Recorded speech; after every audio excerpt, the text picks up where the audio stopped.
요한복음 13장을 보면 예수님께서 우리에게 놀라운 말씀 또 놀라운 명령을 해주십니다. 너희가 서로 사랑하라. 내가 너희를 사랑한 것 같이 너희가 서로 사랑하라. 너희가 서로 사랑하면 너희가 내 제자인 줄 알리라. 예수님께서 먼저 우리에게 명령하십니다. 서로 사랑하라. 그러면 어떻게 사랑하여야 할 것인가? 그 모범을 알려주시는데, 내가 너희들을 사랑한 것 같이, 내가 너희들에게 사랑의 모범을 보여준 것 같이 너희들이 지금까지 나를 통하여 보고 배웠으니 너희도 내가 너희를 사랑한 것 같이 너희도 서로 사랑하여라. 그러시면서 우리에게 또 하나의 말씀을 주십니다. 너희가 서로 사랑하면 이로써 모든 사람이 너희가 내 제자인 줄 알리라. 자, 우리가 너무나 잘 알듯이 예수님께서는 공생의 기간 한 3년 동안에 많은 병자들도 고치시고 귀신 들린 자들도 고쳐주시고 또 여러 가지 슬프고 위로받지 못하는 사람들을 위하여 자신의 삶을 드렸지만, 동시에 12명의 제자를 부르셔서 그 12명을 제자화하셨습니다. 제자 삼으셨습니다. 그리고 그들에게 사명도 주시고 그들에게 능력도 베풀어 주시어서 그들로 하여금 예수님께서 재림하실 때까지, 다시 오실 때까지 이 땅에서 예수님께서 그들에게 주신 사명을 감당해 나가게 하셨습니다. 그래서 우리가 포커스를 사랑에 둘 수도 있지만 또 포커스를 제자에 둘 수가 있습니다. 우리가 참된 그리스도인의 제자가 되기 위해서는 예수님께서 우리를 사랑하신 것과 같이 우리도 다른 사람들을 서로 사랑하여야 합니다. 자, 예수님께서 우리를 사랑하신 방법이 무엇입니까? 예수님의 성품을 생각해 봅시다. 예수님의 성품은 크게 3가지로 요약할 수가 있습니다. 첫째 뭐죠?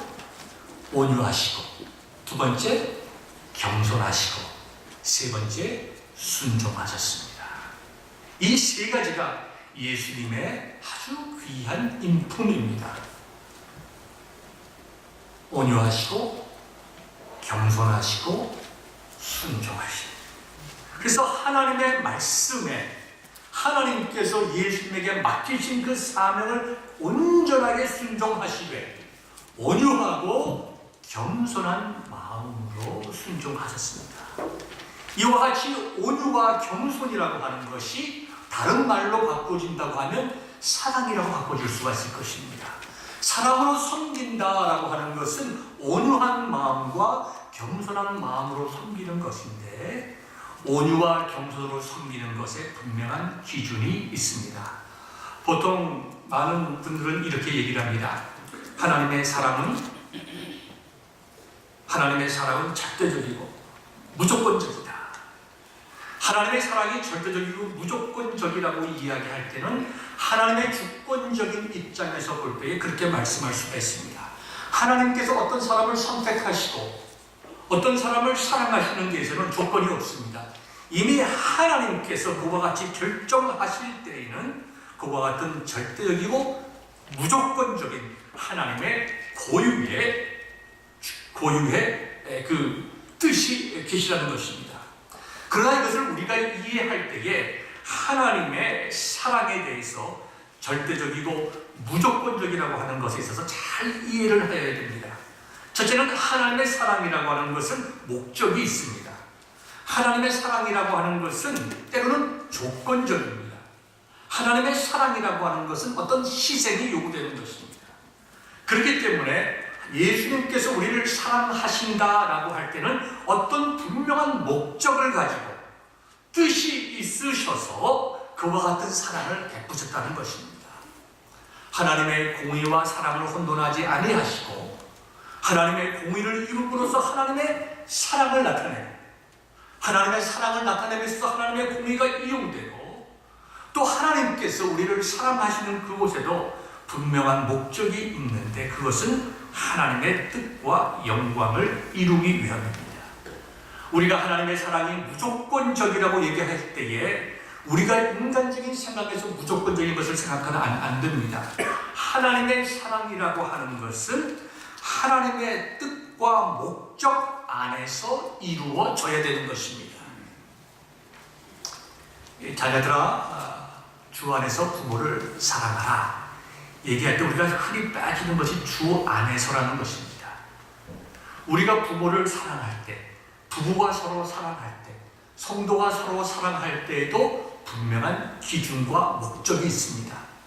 방법이 있습니다.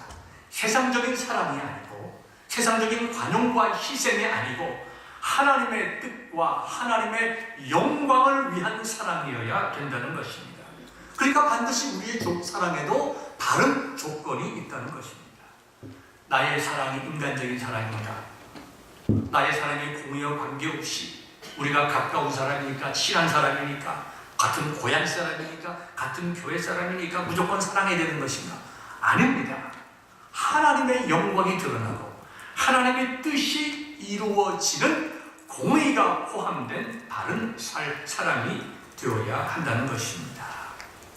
예수님께서 이 말씀을 하실 때에 우리는 본문 13장을 통해서 한 사건을 보게 됩니다. 예수님께서 이제 잡히시기 전에 유월절 만찬을 드셨습니다. 유월절 저녁이 끝난 후에 계속해서 예수님께서는 제자들의 발을 씻기게 되었습니다. 13장을 보게 되면 이런 말씀이 있습니다. 1절입니다. 유월절 전에 예수께서 자기가 세상 떠나 아버지께로 돌아가실 때가 이른 줄 아시고 세상에 있는 자기 사람들을 사랑하시되 끝까지 사랑하시니라. 하나님의 방법으로 사랑하는 것이죠. 어떻게 사랑한다고요? 끝까지, 끝까지. 우리 사람들은 한두 번 사랑합니다. 그러다가 서로 마음이 틀리면 사랑했던 사람들이 뭘로 변합니까? 원수같이 변하는 일들이 종종 있습니다. 그러나 주님께서는 사랑하시되 끝까지. 베드로가 예수님을 부인하고 심지어 저주까지 했음에도 베드로를 향한 주님의 사랑은 변치 않고 끝까지. 우리 주님의 사랑입니다. 주님께서 자기 사람들을 사랑하시되 끝까지 사랑하시니라. 이렇게 말씀하셨습니다. 그 다음에 저녁을 잡으신 자리에서 일어나 겉옷을 벗고 수건을 가져다가 허리에 두르시고 대야에 물을 떠서 제자들의 발을 씻기시고 그 두르신 수건으로 닦기 시작하였습니다. 시몬 베드로 차례가 이르렀습니다. 베드로가 이르되 주여 주께서 내 발을 씻으시나이까? 예수께서 대답하여 이르시되 내가 하는 것을 내가 지금은 알지 못하나 이후에는 알리라. 베드로는 예수님의 하시는 말씀을 이해하지 못하고 예수님 제 발은 절대로 씻기지 못하십니다. 인간적으로 예수님을 사랑하고 존경하고 경외하기에 이와 같이 대답을 하였습니다. 그런데 예수님께서 내가 너를 씻어주지 아니하면 내가 나와 상관이 없느니라. 예수님께서는 발을 씻어주시는 것을 통하여 베드로와 예수님과의 상관성을 말씀하셨습니다. 내가 이 발을 씻겨 주어야 내가 너와 상관이 있다. 이렇게 이해했던, 아주 단순하게 이해했던 베드로는 나와 예수님의 관계라고 하면 더 깊은 관계, 더 사랑의 관계, 더 신뢰의 관계를 원합니다. 이러한 마음으로, 이러한 정말 지극히 정말 인간적인 마음으로 예수님 그러면 내 발뿐만 아니라 손과 머리도 씻겨 주옵소서. 이와 같이 말씀하십니다. 진실로 베드로는 예수님을 사랑했습니다. 예수님을 사랑해서 그가 연약한 것은 분명하지만, 그가 연약한 인간인 것은 분명하지만 누구보다도 베드로는 예수님을 사랑했습니다. 그렇기 때문에 베드로는 끝내 그의 삶을 들여 주님을 위하여 복음을 증거하는 삶을 살았습니다. 우리가 잘 아는 생키비치라는 분이 쓴 소설 쿠오바리스가 있습니다. 많은 분들이 아는 이야기지만 잠시 우리 본문을 생각하면서 다시 한번 나누겠습니다. 이 소설을 보면 네로 황제가 이제 로마 시내에 있는 모든 기독교인들과 교회를 박해하기 시작합니다. 그런 박해가 절정에 이르자 로마의 교회 성도들은 베드로에게 피신 갈 것을 눈물로 간청을 합니다. 선생님, 우리들은 여기 남아있어도 되지만, 우리가 죽어도 되지만, 선생님께서 돌아가시면 우리 로마 교회는 완전히 무너지고 맙니다. 우리는 죽더라도 선생님은 반드시 살으셔야 됩니다. 그래야 교회를 존속시킬 수 있고 복음을 증거할 수가 있습니다. 진정 베드로 사도를 사랑하는 성도들의 고백이 있었습니다. 눈물의 간청을 들으면서 베드로는 생각합니다. 내가 큰 일을 위해서 내가 여기를 떠나야 되겠구나. 지속적인 복음을 선포하기 위해서 일단 나의 생명이 유지가 되어야 된다는 생각을 가지고 밤중에 로마를 벗어나서 이제 도망을 가게 됩니다. 새벽이 가까울 무렵 무거운 발걸음을 한두 걸음씩 옮기고 있었을 때 날이 밝았습니다. 찬란하게 떠오르는 태양 속에서 그는 예수님의 모습을 보게 되었습니다. 그는 주님의 모습을 보자 너무나도 놀랍고 정말 기뻐서 무릎을 꿇었습니다. 그리고 주님께 물었습니다. 주님, 이게 어찌 일입니까? 주님께서는 지금 어디로 가십니까? 그럴 때 주님께서 이렇게 대답하셨습니다. 베드로야, 네가 나의 백성을 버리고 나왔으니 내가 그들을 위하여 다시 한 번 더 십자가에 못 박혀야 되지 않겠느냐. 내가 너에게 준 사명을 네가 망각하고 네가 마땅히 서 있어야 될 그 자리를 벗어나니 이제는 그것을 내가 대신하기 위해서 내가 돌아가야 되겠다. 그렇게 말씀하시는 것을 이제 베드로가 듣게 됩니다. 그 이야기를 듣고 그는 다시 한번 용기를 내서 예수님께서 다시 로마로 들어가신다고 하면 나도 로마로 들어가서 주님께서 나에게 맡기신 그 사명 감당하겠다. 그와 같은 마음으로 로마로 돌아가서 이제 희생하고 순교하는 장면의 내용이 우리가 잘 아는 쿠오바리스 도민이라는 그러한 소설에 대한 내용입니다. 베드로는 분명히 주님을 사랑했습니다. 그리고 주님을 사랑하고 주님을 따르고 싶어 했습니다. 그러나 주님을 따르는 그 길이 얼마나 험한 일인가, 얼마나 힘든 일인가를 그는 잘 알지를 못했습니다. 그는 주님을 따라가면서 주님을 통하여 자기가 생각하고 이루어야 할 일들을 주님의 미니스트리 속에 투영했습니다. 그래서 주님께서는 이러이러한 일을 하실 것이다. 주님께서 그의 모든 사역을 마치면 이러한 세상이 도래할 것이다. 그는 거기에 대한 환상을 가지고 갔지만 주님께서는 그의 환상과 달리 고난과 십자가 죽음의 길을 가셨습니다. 베드로는 주님을 따르는 것이 복된 일이고 영광스러운 일인 것은 알았지만 십자가의 고난의 길인 것을 미처 깨닫지 못했습니다. 여기 사랑하라고 하는 말, 내가 너희를 사랑하는 것 같이 너희도 서로 사랑하라고 하는 이 말씀 속에 사랑의 의미는 희생의 의미가 있습니다. 예수님께서 제자들의 발을 씻기셨습니다. 그 제자들 속에는 정말 주님을 사랑하는 사람도 있었지만 주님을 배반할 사람도 있었습니다. 한 사람 한 사람 제자들의 발을 씻기기 위해서 예수님께서는 그의 입으셨던 옷을 벗으셨습니다. 13장 4절에 보니까 저녁 잡수시던 자리에서 일어나 겉옷을 벗고 수건을 가져다가 허리에 두르시고 그랬습니다. 겉옷을 벗지 아니하면 예수님께서는 자연스럽게 편한 마음으로 제자들의 발을 씻을 수가 없습니다. 그렇기 때문에 예수님께서는 제자들을 섬기기 위해서 자기의 것을 버리셨습니다. 자기의 것을 벗어났습니다. 내려놓았습니다. 특별히 여기 겉옷을 벗고라고 하는 것을 벗는다는 말에 우리 그리스 원어는 굉장히 아주 독특한 단어를 썼습니다. 요한이 이 말을 쓸 때에 이 벗는다는 말은 생명을 주신다는 말입니다. 생명을 버린다는 말이에요. 그러니까 예수님께서 겉옷을 벗으셨다는 그것을 요한은 어떻게 해석을 하는가 하니까 예수님께서 우리의 죄를 위하여 생명을 주신 것이다. 그와 같이 신학적으로 해석하여 벗는다는 것을 생명을 내어놓고 희생한다라고 하는 독특한 그리스 원어를 사용하여 설명을 하였던 것입니다. 사랑한다라고 하는 것, 쉬운 일이 아닙니다. 사랑한다라고 하는 것은 반드시 희생을 포함하고, 사랑한다라고 하는 것은 온유와 겸손과 순종의 그리스도의 마음을 가져야 되는 것이고, 사랑한다라고 하는 것은 내가 사랑할 만한 사람을 사랑하는 것이 아니라 하나님께서 우리에게 말씀하신 그 기준에 따라 그 말씀대로 사랑하는 것이 바른 사랑이 되는 것입니다. 우리가 인생을 살다 보면 젊으신 분들은 아직까지 그런 경험을 많이 못 하시겠지만, 저희가 적어도 인생을 한 60년 쭉 살고 나면 그 이상이 되면 우리가 깨닫는 것이 있습니다. 아, 이 돈이 다가 아니구나. 돈이 다가 아니구나. 어떤 직책이 다가 아니구나.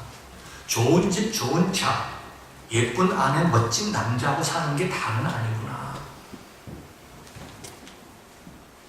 과연 내가 60년 이상을 살아오면서 과연 인생이란 것이 무엇인가? 내 인생에서 가치 있는 일이 무엇인가?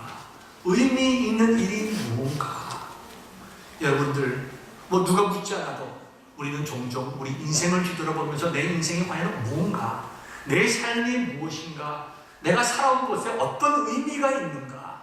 내가 아이들을 다 키워보고 이제 다 결혼시키고 이렇게 아이들 다 성장하는 모습을 보면서 내 인생은 뭔가? 우리는 생각하게 됩니다. 그렇게 되면 반드시 우리가 마주치는 질문이 있습니다. 그것이 무엇인가니? 내 삶의 의미가 무엇인가 하는 거예요. 내 삶의 의미가 뭔가? 60년 이상을 살았는데 내 인생의 의미가 뭔가? 50년 이상을 살았는데, 내가 30년 이상을 살았는데 내 인생의 의미가 무엇인가?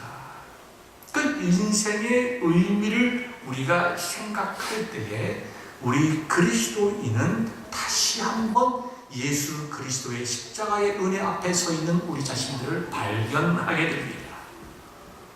예수님의 삶은 이러하셨는데 예수님을 믿는 나의 삶은 어땠는가? 내가 오랫동안 10년, 20년, 30년, 50년, 60년, 80년 오랫동안 짧지 않는 기간 동안 내가 예수님을 믿어왔는데 내 인생 전체를 통해서 예수님을 믿는다고 하는 것이 무엇을 의미하는가? 거기에 대한 답변이 있어야 됩니다. 만약에 거기에 대한 답변이 우리에게 확실히 없다고 하면 우리는 깊이 우리 자신들을 내려놓고 기도해야 됩니다. 그래야 나머지 인생을 주님께서 우리에게 맡기신 삶의 의미를 추구하며 살아갈 수 있습니다. 우리가 잘 아는 복음성가가 있습니다. 내가 그리스도와 함께 십자가에 못 박혔나니 이런즉 이제 내가 산 것 아니요 오직 내 안에 예수께서 사신 것이라. 이제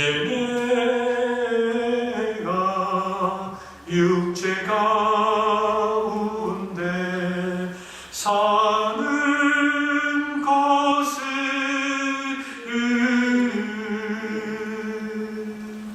나를 사랑하사 자기 몸 버리신 예수 위에 산 것이라. 아멘. 사도 바울은 갈라디아서 2장 20절의 말씀을 통해서 어떤 메시지를 우리에게 전하고 있습니까? 여러분이 잘 알다시피 갈라디아서는 신약 성경에서 제일 먼저 쓰여진 책입니다. 사도 바울은 그의 모든 삶을 하나님을 위한 삶이라고 생각을 했습니다. 그래서 그의 열심히 도리어 예수님을 믿는 사람들을 핍박하였습니다. 그러나 그가 예수님을 진정으로 만나고 난 후에 그의 삶이 바뀌게 되었습니다. 그의 삶의 이유가 바뀌었습니다. 그의 삶의 방법도 바뀌었습니다. 목적과 지향하는 것도 바뀌게 되었습니다. 이제는 내가 예수 그리스도 안에서 새로운 생명, 새로운 삶을 얻게 되었다. 내 모든 죄가 예수 그리스도의 십자가와 함께 못 박혔다. 내가 이제 예수님 안에서 새로운 삶으로 태어났으니 이제는 내가 사는 것이 아니요 내 속에 계시는 예수님께서 이렇게 살라고 명령하시고 소명을 주시고 은혜를 주시는 대로 주님께서 나에게 맡기시고 인도하시는 대로의 삶을 내가 살아가는 것이다. 내가 육체의 몸을 가지고 있고 세상적인 직업을 가지고 있고 내가 입을 열어서 이야기를 하고 수많은 삶을 살아가지만 그 모든 것, 나의 인생의 모든 삶의 순간순간들은 나를 위하여 목숨 바쳐주신, 나를 위하여 나를 사랑하사 우리에게 생명 주신 그 예수 그리스도를 기억하고 그분을 사랑하며 그분께서 나에게 맡기신 소명을 따라 살아가는 삶이라고 갈라디아서에 그런 고백을 하였던 것입니다. 예수님께서 우리에게 생명 주시면서 내가 너에게 생명 준거로 사랑했던 것 같이 너희도 서로 사랑하라. 너희가 서로 사랑할 때에 그 사랑을 통해서 너희가 나의 제자가 되는 것을 세상에 알게 하리라. 얼마 전에 며칠 전입니다. 12월 12일자니까 아직 한 달도 채 전에 여러분이 잘 아시는 대로 이태석 신부님을 삶을 영화한 다큐멘터리 영화 울주마 턴즈에 나오는 그 한 학생이 한국으로 유학을 와서 12월 22일자 신문을 보니까 21일에 대한민국 국가고시에 합격했다는 기사가 나와 있습니다.